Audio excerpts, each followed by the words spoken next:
Hello bachcho, let's read the question. So question says that the electrode reactions for the charging of a lead storage battery are.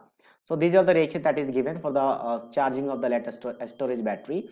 The electrolyte in the battery in an aqueous solution of sulfuric acid before charging, the specific gravity of the liquid was found to be 1.1, where the 16% H2SO4 by weight is present. After charging 965 by 9 or the specific gravity of the liquid was found to be 1.42, where the 40% H2SO4 by weight is present.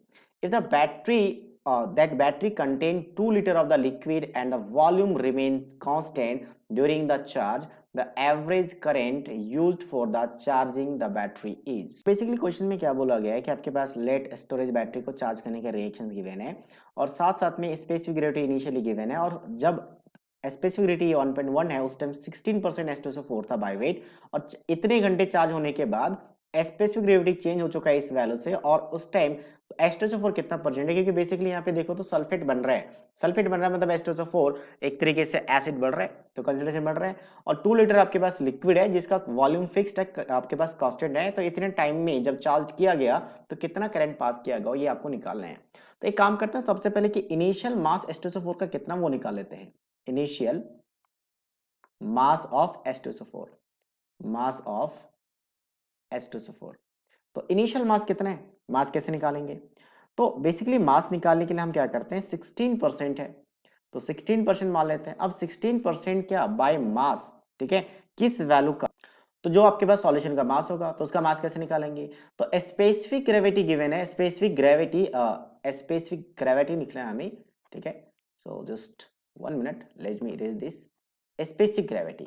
So specific gravity, फिर से SP लिख दिया हम लोगों ने, specific gravity क्या होता है, मास अपॉन वॉल्यूम। तो अब यहाँ पे वॉल्यूम गिवन है 2 लीटर, तो मास निकाल सकते हैं, तो मास कितना हो जाएगा, मास की अगर हम बात करेंगे, इसको थोड़ा सा हम इरेज कर लेते हैं प्रॉपर लिखने के लिए ताकि कोई कंफ्यूजन ना हो, तो मास इक्वल्स टू हो जाएगा specific gravity multiply of volume, ठीक है। अब ये सारे मास क्या होता है ग्राम में निकाला जाता है, तो वॉल्यूम का एमएल में रखेंगे। स्पेसिफिक ग्रेविटी कितना आपके पास 1.1, और वॉल्यूम कितना हो जाएगा एमएल में 2000, क्योंकि आपका 2 लीटर है 2000 हो जाएगा, ठीक है। तो मास आ चुका है, तो इसका इतना परसेंट इस वैल्यू का, ठीक है, तो ये कैलकुलेट करने के बाद कितना आ जाएगा 352 ग्राम। अच्छा, अब हम बात करते हैं फाइनल मास।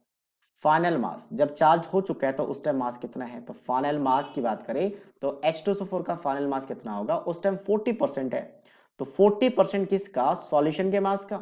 तो सॉल्यूशन का मास फिर से कैसे निकालेंगे, वही स्पेसिफिक ग्रेविटी। अब स्पेसिफिक ग्रेविटी हो चुका 1.42, और वॉल्यूम तो वही फिक्स है, वॉल्यूम आपका 2000 ml यानी कि 2 लीटर फिक्स है। अब वैल्यू कैलकुलेट करने के बाद आ जाता है 1136 ग्राम।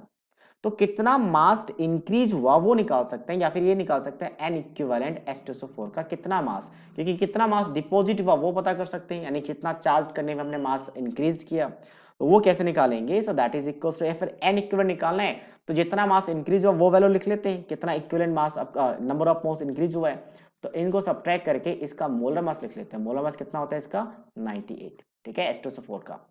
सो अब ये वैल्यू किसके इक्वल होगा, अगर मैं इस वैल्यू की बात करूं तो नॉर्मल वेट निकालने का फॉर्मूला क्या होता है, तो क्यू आई टी, ठीक है, sorry Z I T, Z into I into T, ठीक है, तो ये लिख लेते हैं हम लोग Z into I into T divided by 96500, ये दोनों को इक्वेट कर देंगे, ठीक है। अच्छा, हमने हमने नंबर ऑफ मोल्स निकाला है, तो फिर ठीक है थोड़ा सा हम चेंज कर लेते हैं इसको। So basically number of moles अगर निकाला है, अगर 98 रखते हैं तो फिर मुझे यहाँ वेट नहीं, वेट बाय जेड निकालना पड़ेगा, वेट बाय जेड, ठीक है, जेड ये निकालना पड़ेगा। ये ये हमने निकाल लिया ऑलरेडी, तो इनको इक्वेट कर लेते हैं। तो इनको अगर इक्वेट करेंगे, ये वैल्यू आपके पास यहाँ रख देते हैं 1136 माइनस 352 डिवाइड बाय क्या हो जाएगा 98। अब सारा वैल्यू लगते हैं, हमें ये आई निकालना है, आई निकालना है, ठीक है, आई निकालना है। टाइम कितना है, तो टाइम 965 डिवाइडेड बाय 9 है, लेकिन ये आवर्स में है और टाइम यहाँ पे किस में रखा जाता है आपका मिनट में, तो कन्वर्ट कर लेते हैं, ठीक है।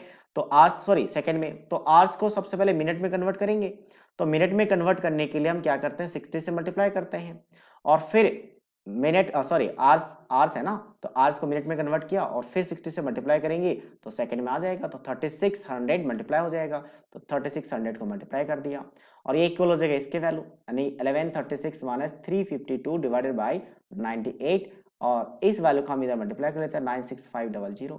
तो यहाँ से आई निकालना है, इन सभी वैल्यू को राइट हैंड साइड लेके जाएंगे और कैलकुलेशन करेंगे। बस कैलकुलेशन थोड़ा सा लेंदे, हम इसको कैलकुलेट करते हैं तो कैलकुलेशन के बाद आ जाता है 2 है, तो ये आ गया 2 ampere. So that is 2 ampere is the final answer of this question. मतलब 2 एम्पेयर का करंट पास करने से हम इस बैटरी लेड स्टोरेज बैटरी को चार्ज कर सकते हैं, जिसका स्पेसिफिक ग्रेविटी 1.1 से 1.42 में पहुंच जाएगा, जिसमें मास हम देखा जाए तो इतना इंक्रीज करेंगे, इसको सब्ट्रैक्ट करेंगे तो वैल्यू निकल जाएगा। So that means 2 ampere is the final answer of this question.